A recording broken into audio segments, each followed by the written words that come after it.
ಇವತ್ತು ಕೇಂದ್ರದ ಮೊದಲ ಸಚಿವ ಸಂಪುಟ ಸಭೆಯನ್ನ ಕರೆಯಲಾಗಿದೆ. ಸಂಜೆ 5 ಗಂಟೆಗೆ ಮೋದಿ ನೇತೃತ್ವದಲ್ಲಿ ಈ ಒಂದು ಮೀಟಿಂಗ್ ನಡೆಯಲಿದೆ. 100 ದಿನಗಳ ಕಾರ್ಯಸೂಚಿ ಬಗ್ಗೆ ಪ್ರಸ್ತಾವ ಮಾಡುವಂತ ಸಾಧ್ಯತೆ ಇಲ್ಲಿದೆ. ನೋಡಿ, ಇವತ್ತು ಕೇಂದ್ರದ ಮೊದಲ ಸಚಿವ ಸಂಪುಟ ಸಭೆ ಸಂಜೆ 5 ಗಂಟೆಗೆ ಪ್ರಧಾನಿ ಮೋದಿ ನೇತೃತ್ವದಲ್ಲಿ ಮೀಟಿಂಗ್ ನಡೆಯಲಿದೆ. 100 ದಿನಗಳ ಕಾರ್ಯಸೂಚಿ ಬಗ್ಗೆ ಪ್ರಸ್ತಾವ ಸಾಧ್ಯತೆ ಇದೆ. ಕೆಲಸ ಚುರುಕುಗೊಳಿಸುವಂತೆ ಸೂಚನೆ ನೀಡುವಂತ ಸಾಧ್ಯತೆ ಇದೆ. ಇವತ್ತು ಸಂಜೆ ಹೊಸ ಸಂಪುಟ ಸದಸ್ಯರಿಗೆ ಔತಣಕೂಟವನ್ನ ಏರ್ಪಡಿಸಲಾಗಿದೆ. ಜೆಪಿ ನಡ್ಡಾ ಅವರಿಂದ ಈ ಔತಣಕೂಟವನ್ನ ಏರ್ಪಾಡು ಮಾಡಲಾಗಿದೆ. ನೋಡಿ, ಇವತ್ತು ಕೇಂದ್ರದ ಮೊದಲ ಸಚಿವ ಸಂಪುಟ ಸಭೆ ನಡೆಯುತ್ತೆ.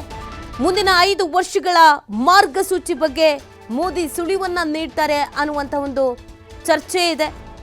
ಭಾರತಕ್ಕಾಗಿ 24x7 ಕೆಲಸ ಮಾಡ್ತೀವಿ ಅಂತ ಪ್ರಧಾನಿ ಮೋದಿ ಶಪಥ ಮಾಡಿದ್ದಾರೆ.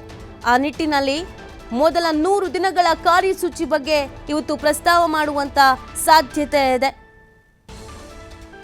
ಈಗಾಗಲೇ ತಮ್ಮ ಸಂಪುಟ ಸೇರಿರುವಂತ ಸಹೋದ್ಯೋಗಿಗಳಿಗೆ ಶತಕ ದಿನಗಳ ಟಾಸ್ಕ್ ಅನ್ನ ಕೊಟ್ಟಿದ್ದಾರೆ. ಸರ್ಕಾರವನ್ನ ಸುಗಮ ಪಥದಲ್ಲಿ ನಡೆಸೋಕೆ ಕರೆ ಕೊಟ್ಟಿದ್ದಾರೆ. ವಿಕಸಿತ ಭಾರತಕ್ಕಾಗಿ 24x7 ಕೆಲಸ ಮಾಡ್ತೀವಿ ಅಂತ ಮೋದಿ ಮತದಾರರ ಮುಂದೆ ಶಪಥವನ್ನ ಮಾಡಿದ್ದಾರೆ. ಆ ಕಾರಣಕ್ಕಾಗಿ ಕೊಟ್ಟಿರೋ ಮಾತನ್ನ ಪೂರೈಸೋಕೆ ಪದಗ್ರಹಣ ನಡೆದ ದಿನದಿಂದ 100 ದಿನಗಳ ಟಾರ್ಗೆಟ್ ಅನ್ನ ಸೆಟ್ ಮಾಡಿಕೊಂಡಿದ್ದಾರೆ. ನಿನ್ನೆ ಸಚಿವರಾಗಿ ಪ್ರಮಾಣ ವಚನ ಸ್ವೀಕಾರ ಕಾರ್ಯಕ್ರಮಕ್ಕೂ ಮುನ್ನ ಪ್ರಧಾನಿ ನರೇಂದ್ರ ಮೋದಿ ನಿವಾಸದಲ್ಲಿ ಚಾಯ್ ಪೇ ಚರ್ಚೆ ನಡೆದಿತ್ತು. ಈ ಸಭೆಯಲ್ಲಿ ಪ್ರಮುಖವಾದಂತ ಚರ್ಚೆಗಳನ್ನ ಮಾಡಲಾಗಿದೆ.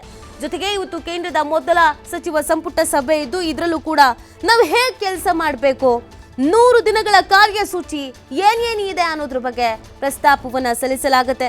ಮೊದಲಿಗೆ ಪೆಂಡಿಂಗ್ ಇರುವ ಎಲ್ಲ ಕೆಲಸವನ್ನ ಪೂರ್ಣಗೊಳಿಸಿ, 2ನೇ ಅವಧಿಯಲ್ಲಿ ಪೂರ್ಣಗೊಳ್ಳದೆ ಬಾಕಿ ಇರುವ ಕೆಲಸಗಳು ಯಾವ್ಯಾವ್ದಿದೆ ಅದನ್ನೆಲ್ಲ ಪೂರ್ಣಗೊಳಿಸ್ಬಿಡಿ. 3ನೇ ಅವಧಿಯಲ್ಲಿ ಕೆಲಸ ಪೂರ್ಣಗೊಳಿಸೋಕೆ ಸೂಚನೆಯನ್ನ ನೀಡ್ತಾರೆ. ದೇಶ ಜನರನ್ನ ಗೌರವಿಸಿ ಕೆಲಸ ಮಾಡೋಕೆ ಮೋದಿ ಸೂಚನೆಯನ್ನ ನೀಡಿದ್ದಾರೆ. ಅಧಿಕಾರ ಸ್ವೀಕರಿಸ್ತಾ ಇದ್ದಂತೆಯೇ ಸಚಿವ ಸ್ಥಾನದ ಕೆಲಸವನ್ನ ಆರಂಭಿಸಿ ಅನ್ನುವಂಥ ಸಲಹೆ. ಈಗ ಆಲ್ರೆಡಿ ಒಂದು ಪ್ಲಾನ್ ಮಾಡ್ಕೊಂಡಿದ್ದಾರೆ ಹೇಗೆ ಹೋಗಬೇಕು ಈ ಸರ್ಕಾರ ಅಂತ. ಯಾಕಂದ್ರೆ ಕಳೆದ 2 ಬಾರಿಯ ಅಧಿಕಾರಕ್ಕೂ ಈ ಬಾರಿಯ ಅಧಿಕಾರಕ್ಕೂ ಬಹಳ ವ್ಯತ್ಯಾಸ ಇದೆ. ಬಹುಮತ ಬಂದು ಸರ್ಕಾರ ರಚನೆ ಮಾಡೋದಕ್ಕೂ ಮಿತ್ರಕೂಟಗಳನ್ನು ಒಗ್ಗೂಡಿಸ್ಕೊಂಡು ಸರ್ಕಾರ ನಡೆಸೋದಕ್ಕೂ ಸಿಕ್ಕಾಪಟ್ಟೆ ವ್ಯತ್ಯಾಸ ಇರೋದ್ರಿಂದ ಮೊದಲ ದಿನದಿಂದಲೇ ಎಲ್ಲ ಸಚಿವರುಗಳಿಗೂ ಕೂಡ ಒಂದಷ್ಟು ಕಿವಿ ಮಾತನ್ನ, ಒಂದಷ್ಟು ಸಲಹೆಗಳನ್ನ ಕೊಟ್ಟಿದ್ದಾರೆ.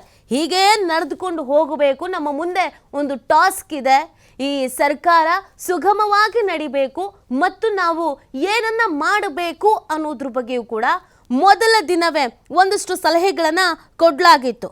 ನೋಡಿ, ಚಹಾ ಕೂಟ ಅಂತ ಒಂದು ಸಂಪುಟ ಸಹೋದ್ಯೋಗಿಗಳ ಜೊತೆ ಚರ್ಚೆ ಮಾಡಿದ್ರು. ಪ್ರಮಾಣ ವಚನ ಸ್ವೀಕರಿಸುವುದಕ್ಕಿಂತ ಮುಂಚಿತವಾಗಿ ಅಲ್ಲೇ ಒಂದಷ್ಟು ಮಾರ್ಗಸೂಚಿಗಳನ್ನು ಕೊಟ್ಟಿದ್ದಾರೆ. ಇವತ್ತು ಕೂಡ ಅದೇ ರೀತಿಯಾಗಿ 100 ದಿನಗಳ ಕಾರ್ಯಸೂಚಿ, 100 ಡೇಸ್ ಒಳಗೆ ನಾವು ಏನೇನು ಕೆಲಸ ಕಾರ್ಯಗಳನ್ನು ಮಾಡಬೇಕು ಅನ್ನೋದನ್ನ ಒಂದು ಸೆಟ್ ಮಾಡ್ಕೋಬೇಕು. ಆ ನಿಟ್ಟಿನಲ್ಲಿ ಇವತ್ತು ಚರ್ಚೆಯನ್ನ ಮಾಡಲಾಗತ್ತೆ.